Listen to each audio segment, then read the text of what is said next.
બજારમાં ખુલવા જઈ રહ્યો છે। BSL ई સર્વિસીસ લિમિટેડના ચેરમેન અને non executive director Shikhar Agarwal अपनी साथ जुड़ाया गया है। शिखर सर, स्वागत है आपका CNBC बाजार पर। और सबसे पहले आज से IPO ओपन हो रहा है, तो सबसे पहले ओवरऑल बिजनेस सेटअप को ही समझते हैं, कैसा आउटलुक है सेटअप का, लॉन्ग टर्म प्लान क्या है कंपनी के सर? बिल्कुल, तो जैसे आप जानते हैं BLS ई सर्विसेज जो हमारी कंपनी है, सब्सिडरी BLS इंटरनेशनल की, इसमें अराउंड 300 करोड़ हम लोग रेस कर रहे हैं। 2.3 करोड़ का फ्रेश इशू ला रहे हैं, सारा पैसा कंपनी के अंदर ही आएगा।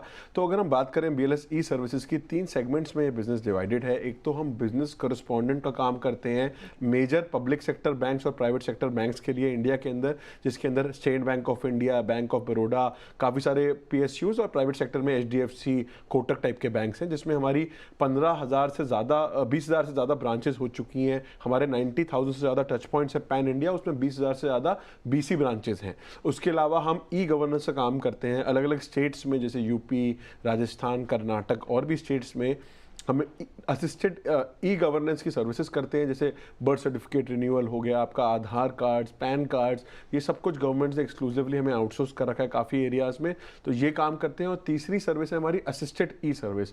हमारे पास दिल्ली के 4 लाख से ज़्यादा लोग आते हैं 90,000 प्लस सेंटर्स के अंदर, तो इनको हम लोग चाहते हैं कि जो कोर सर्विस के लिए आ रहे हैं, कोई बैंकिंग सर्विस के लिए आ रहा है या ई गवर्नेंस सर्विस के लिए आ रहा है, इनको हम क्रॉस सेल और अपसेल कैसे कर सकते हैं जिससे हमारा रेवेन्यू मार्जिन और प्रॉफिटेबिलिटी भी बढ़े।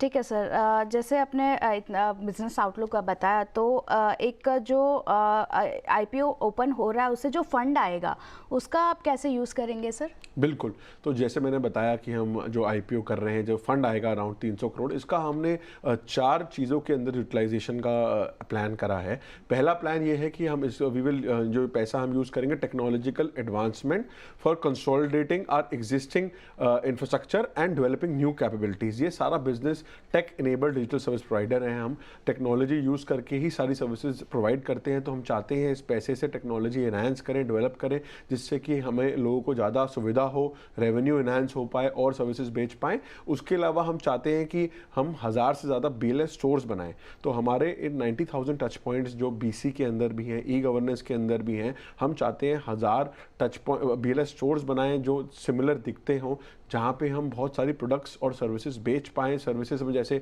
इंश्योरेंस प्रोडक्ट्स हो गई, आपकी क्रॉप इंश्योरेंस, मोटर इंश्योरेंस, या बैंक KYC का काम कर पाएँ, या हम लोग और सर्विसेज जैसे डीमैट अकाउंट खोलना है आपको वो कर पाएँ। प्रोडक्ट्स में हो गया हम वाटर प्योरीफायर्स, TVs बेच पाएँ। तो हमारे पास ये जो स्टडी फुटफॉल आ रही है, इसको कैसे हम मोनेटाइज कर सकते हैं, वो हमारा प्लान है कि BLS स्टोर्स बनाएं और लगाएं। और तीसरा हमारा प्लान है इनऑर्गेनिक एक्विजिशन। जैसे आप देखेंगे हमने BLS इंटरनेशनल जो हमारी पेरेंट कंपनी है, उसके अंदर लास्ट हम 3 एक्विजिशन कर चुके हैं। हमने जीरो मास प्राइवेट लिमिटेड करी थी, अराउंड 140 करोड़ की एक्विजिशन थी। हमने स्टारफिन करी थी, और रिसेंटली एक एक्विजिशन करी है हमने आई डाटा करके कंपनी है, जो 50 बिलियन यूरो मतलब 450 करोड़ की एक्विजिशन है। तो इसके अंदर भी हमारा यही टारगेट रहेगा कि हम इनऑर्गेनिकली ग्रो करें, एक्विजिशन करें, क्रॉस सेल और अपसेल कर पाएँ, वो सर्विसेज की एक्विजिशन करें, या हमारी टेरिटरी बढ़ पाए, या हम नई नई स्टेट्स ऐड कर पाएँ। जी सर, और फाइनेंशियल की बात करें तो मार्जिन्स जो अभी रहे हैं उसको मेंटेन करने के लिए क्या आउटलुक है, या फिर आगे क्या गाइडेंस रहेगा मार्जिन पे? देखिए, पहली बात तो ये बिज़नेस अगर हम बात करें, डिजिटल इंडिया जो गवर्नमेंट का इनिशिएटिव है उसका बहुत बड़ा पार्ट है। हम बैंकिंग सर्विसेज और e governance services rural unbanked population में लेकर जा रहे हैं। बैंकिंग की बात करें या असिस्टेड ई सर्विसेज की बात करें, तो मुझे लगता है हमने जैसे लास्ट ईयर 246 करोड़ का रेवेन्यू करा था इस बिज़नेस में, जो 100% की ग्रोथ थी उससे पिछले साल से।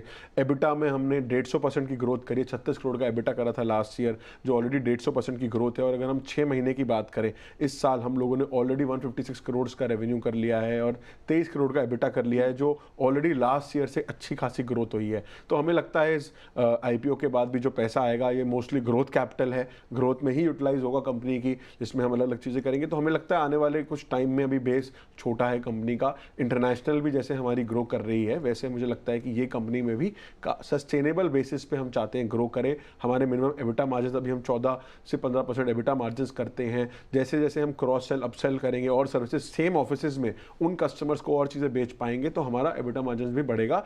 BLS इंटरनेशनल में भी हम लोग पहले 15-16% में थे, आज की डेट में हम कंसोलिडेट बेस पे 21% मार्जिन कर रहे हैं इंटरनेशनल में भी। तो हमें लगता है इसके अंदर भी वॉल्यूम बिजनेस है, ज़्यादा वॉल्यूम आती है, इसमें रेवेन्यू बहुत बड़ा है, मार्जिन अभी 14% है, पर मुझे लगता है आने वाले टाइम में थोड़े वो भी बढ़ेंगे। ठीक है सर। और जैसे आपने बताया कि क्लाइंट कंट्रीब्यूशन जो है वो B2C और B2G में आपका ज़्यादा है, तो उसको डाइवर्सिफाई करने के लिए कोई प्लान है, कोई स्ट्रेटजी रखी है आपने? बिल्कुल, तो अगर जैसे मैंने बताया हमारे 3 बिज़नेस सेगमेंट्स हैं, इसमें 60% अराउंड रेवेन्यू आता है बिज़नेस कॉरेस्पॉन्डेंट बिज़नेस के लिए, जिसमें मेजर बैंक्स के लिए काम करते हैं। हम पहले शुरू में काम करते थे SBI के लिए ज़्यादा, हमने नए बैंक्स भी ऐड करे, bank of Baroda, IOB, private sector में भी HDFC, कोटक, काफ़ी सारे बैंक्स ऐड करे, तो हमारा रेवेन्यू उस सेगमेंट के अंदर भी डाइवर्सिफाई हो रहा है। ई-गवर्नेंस के अंदर भी हमने पहले हम एक स्टेट में काम करते फिर 2 लिए, 3 लिए, 4 लिए, तो वो भी बढ़ रहा है। हमें लगता है और स्टेट्स, हम लैंड रिकॉर्ड रजिस्ट्रेशन में भी आ गए हैं, वेस्ट बंगाल में भी हमने लैंड रिकॉर्ड रजिस्ट्रेशन काम स्टार्ट करा है। मुझे लगता है बहुत स्टेट्स ये काम भी आउटसोर्स करने वाले हैं, तो इससे भी हमारा रेवेन्यू मिक्स बढ़ेगा। और असिस्टेड ई सर्विस जो 5% रेवेन्यू है हमारा, मुझे लगता है क्रॉस सेलिंग और अपसेलिंग इन 4 लाख कस्टमर्स को जो 90,000 टच पॉइंट्स पे आ रहे हैं, जैसे जैसे ये बढ़ेगा इससे भी रेवेन्यू मिक्स बढ़ेगा। तो मुझे लगता है सारे ही रेवेन्यू मिक्स में एक बढ़ोतरी आएगी, बढ़त आएगी। ठीक है सर, ऑन दैट नोट शुक्रिया सर हमारे साथ जुड़ने के लिए और all the best for listing sir. धन्यवाद, थैंक यू। तो આ હતા જે